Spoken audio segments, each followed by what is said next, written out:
Motivation. Some just seem to have it, others don't. Exercise. Some are just totally into it, others of us aren't. Studies have shown that long-term exercise behaviour is important for both our physical and mental well-being. Moving our bodies daily can enhance feelings of wellness by reducing anxiety and depression and increasing our energy. Studies have shown that exercise can be as effective as medication in reducing anxiety and depression symptomology. Want higher self-esteem? Exercise. Better cognitive functioning? Exercise. In terms of physical health, the positive effects of exercise have been thoroughly studied and include weight loss and reducing the risk of cardiovascular disease and diseases like type 2 diabetes. If you already have a diagnosis, exercise can also enhance the management of your condition.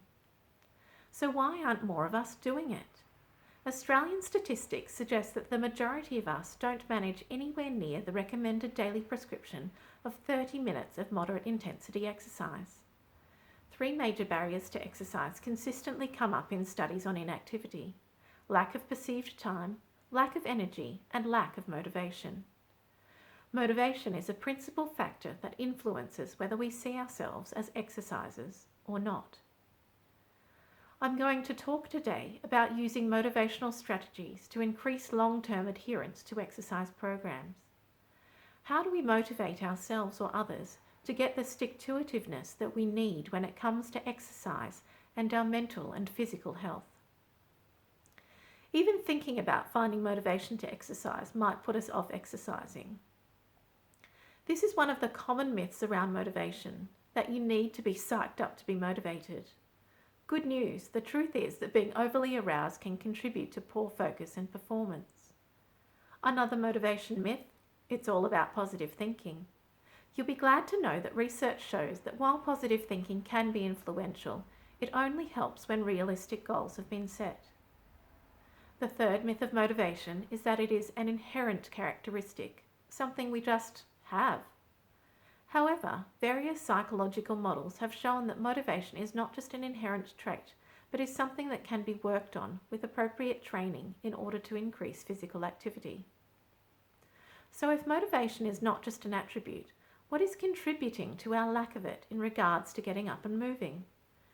Traditional exercise programs may contribute to the problem of long-term exercise adherence.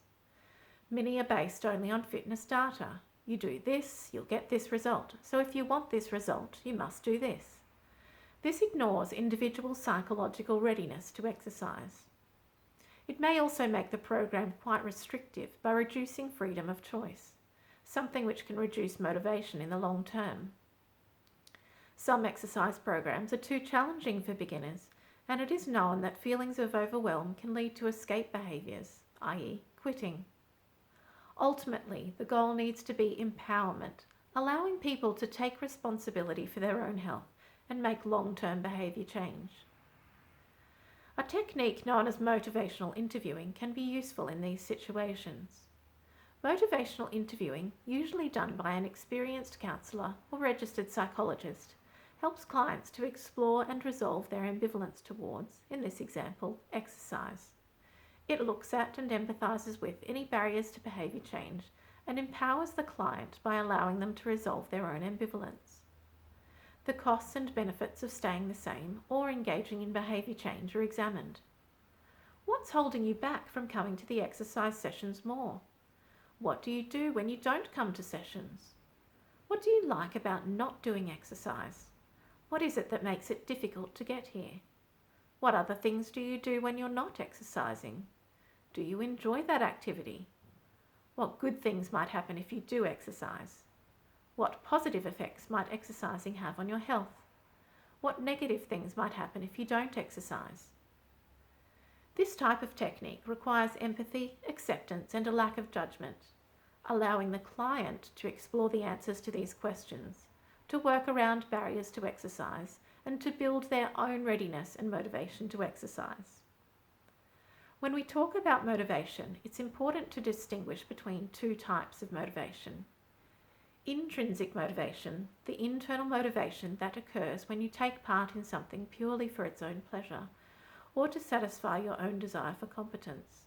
or extrinsic motivation, motivation from an external source, participating in an activity not for its own pleasure, but for the rewards it will bring, like social approval, trophies, ribbons, or praise, or to avoid punishment for not doing it. Long-term exercise adherence usually occurs when motivation has become intrinsic. This is not to say that extrinsic motivation like rewards should not be used, but that it should be understood for its short-term motivational role. Along with motivational interviewing, various models and theories have been proposed to predict exercise behaviour and explore motivational methods for getting people to adhere to exercise long-term. Self-determination theory, or SDT, is a psychological theory that proposes that people will become intrinsically motivated if they feel connected to others, can function effectively within that group, and will feel a sense of personal enterprise if they do so. Studies using SDT have shown that those with strong social support, autonomy in exercise behaviour, such as providing a choice of activity, and feelings of competence, provided by regular feedback on goal achievement, exhibit stronger motivation and adhere to exercise programs longer. The ecological model is another class of model that has increased support in sports and exercise psychology. The ecological model describes how environment and behaviours affect each other, looking at the influences of biology, interpersonal relationships, institutions like schooling, and policy at all levels. In short, change to both social and environmental variables like support from parents, friends and coaches, and physical environmental changes like equipment accessibility and signs reminding people to use the stairs rather than the lift have been found to predict higher levels of physical activity. It has been proposed that a combination of self-determination theory and the ecological model could help increase levels of motivation towards exercise.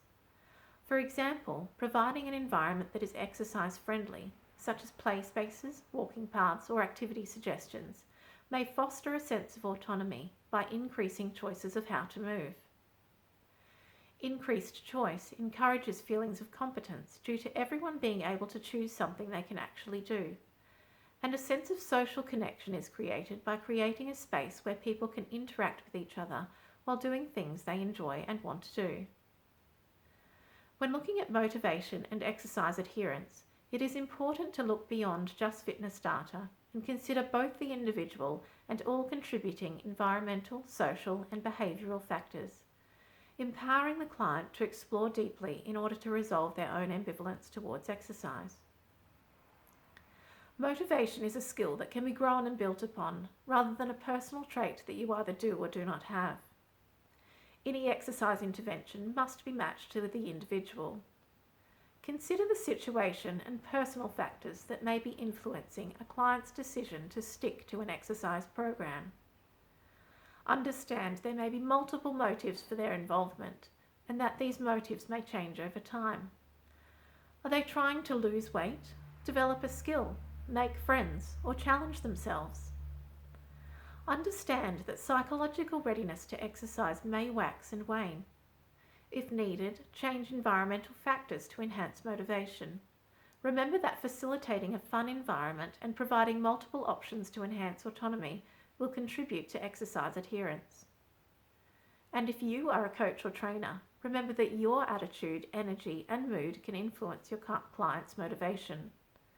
With a motivating environment and some exploration into behavioural factors, it is possible to inspire and encourage those who don't exercise to become those who do.